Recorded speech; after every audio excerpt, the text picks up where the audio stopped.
దేవుని పరిశుద్ధ నామమునకు సమస్త మహిమ ఘనత ప్రభావములు యుగయుగములు కలుగును గాక.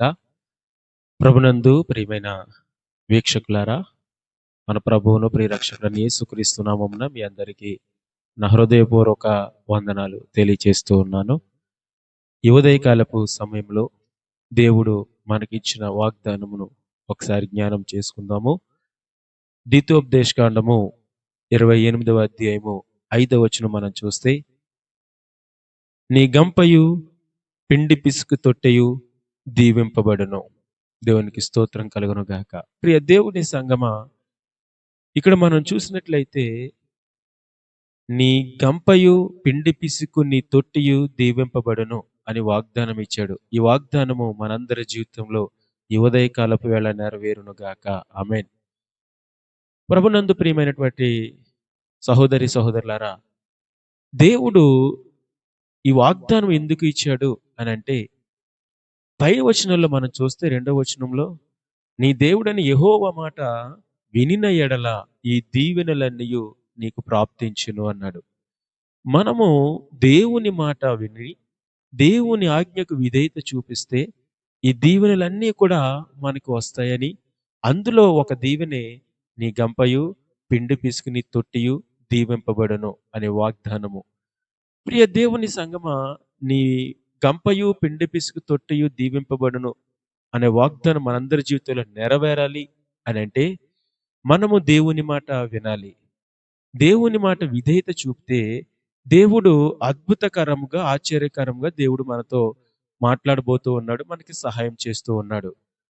ఉదాహరణకి ప్రియ దేవుని బిడ్డలారా, మొదటి రాజుల గ్రంథము 17వ అధ్యాయంలో మనం చూస్తే, ఏలియాను ఇంకొక రాజు ఆహాబు అనేటువంటి రాజు వద్దకు వెళ్ళి, నీ రాజ్యంలో వర్షము కురియదు అని ఆ రాజ్యం గురించి ఏలియా శపించి దేవుని నామమున ఆ దేశాన్ని శపించినప్పుడు, వర్షం కురవలేనప్పుడు ప్రియ దేవుని బిడ్డలారా, అక్కడ దేవుడు ఒక మాట ఏలియాతో మాట్లాడుతూ ఉన్నాడు.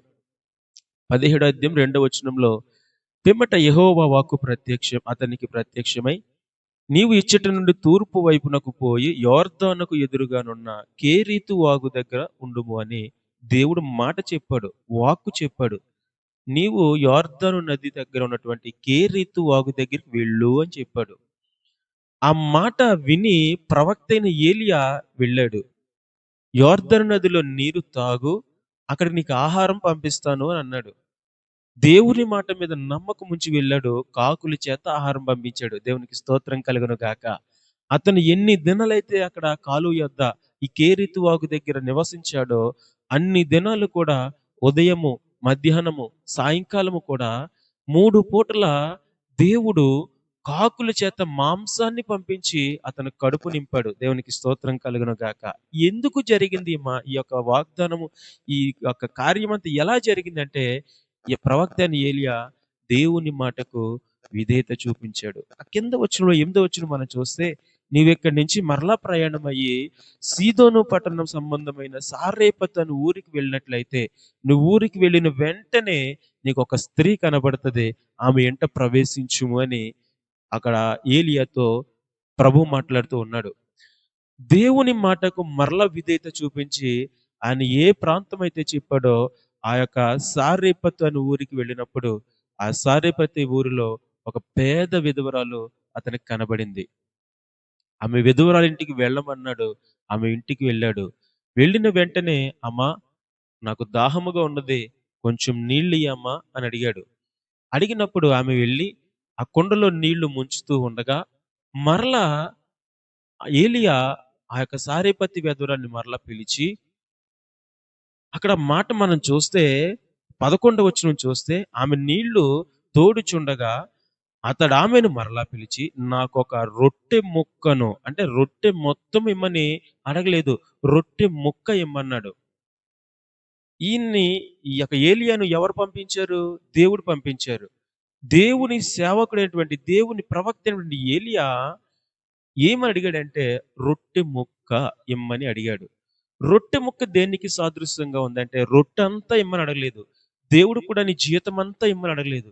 దేవుడు కూడా నీకు నీ రాబడి అంతా ఇమ్మని లేదు. అందులో 10వ భాగము ఇమ్మని అడిగాడు.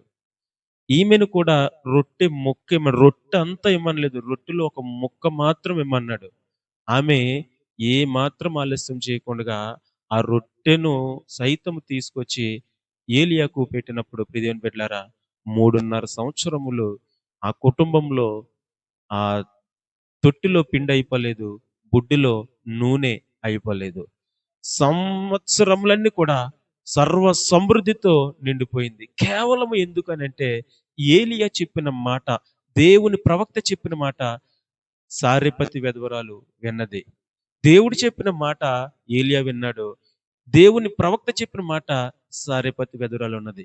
విన్నప్పుడు ప్రియ దేవుని బిడ్డలారా, ఆ దేశమంతా 3:30 సంవత్సరాలు కరువుతో అనేక మంది చనిపోయారు. కానీ ఈ ఏలియా, అలాగే ప్రవక్త అయిన ఏలియా, అలాగే సారెపతి విధవరాలు తన కుమారుడు జీవిస్తూనే ఉన్నారు. ఆరోగ్యంగా ఉన్నారు. సర్వ సమృద్ధితో వారి కుటుంబము ఏ రోజు ఆకలితో లేకుండా సర్వ సమృద్ధితో నిండిపోయింది.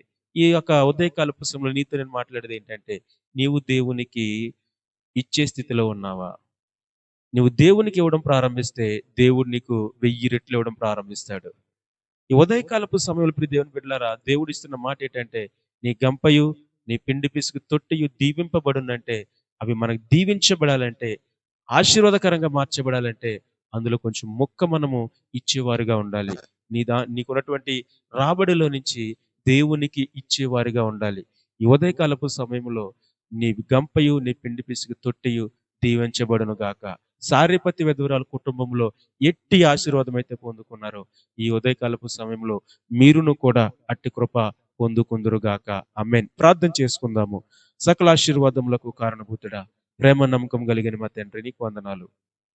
ఈ ఉదయకాలపు సమయంలో తండ్రి, నీ సన్నిధానములో ఇటు రీతిగా మరొకసారి కలుసుకుని నీ స్తుతించుటకు, ఆరాధించుటకు మీరు ఇచ్చిన గొప్ప కృపను బట్టి వందనాలు. ఈ ఉదయకాలపు వేళ ఈ వాక్యము ద్వారా ఎంతమంది అయితే బలపడి ఉన్నారో, ఎంతమంది అయితే ఆదరణ పొంది ఉన్నారో, ఎంతమంది అయితే నీ సన్నిధానములో మేము బలమైన పాత్రలుగా వాడబడాలని, నీ వాక్కు మేము వినాలని, విన్న వెంటనే మేము ఆశీర్వాదాలు పొందుకోవాలని ఆశ కలిగి ఉన్నారో, ఆశ గల ప్రాణులను తృప్తిపరిచే దేవా, వారందరి ఆశలు నెరవేర్చి మేలులతో నింపమని, ఈ దినమంతా వారు చేస్తున్న ప్రతి ప్రయాసలో, ప్రతి ప్రయాణంలో, ప్రతి పనిలో మీరు తోడు నీడగుండి సర్వ సమృద్ధినిచ్చి నడిపించి మహిమను పొందుకోమని యేసు పరిశుద్ధ నామమున ఈ మనవులన్నీ మేము పొందుకొని ఉన్నాం మా ప్రియ పరలోకపు తండ్రి. ఆమేన్. ఆమేన్. ఆమేన్. God bless you. దేవుడు మిమ్మును, మీ కుటుంబాలను, మీ బిడ్డలను, ఈ సమస్తమును బహుగా దీవించి ఆశీర్వదించును గాక. ఆమేన్. God bless you. అందరికీ వందనాలు.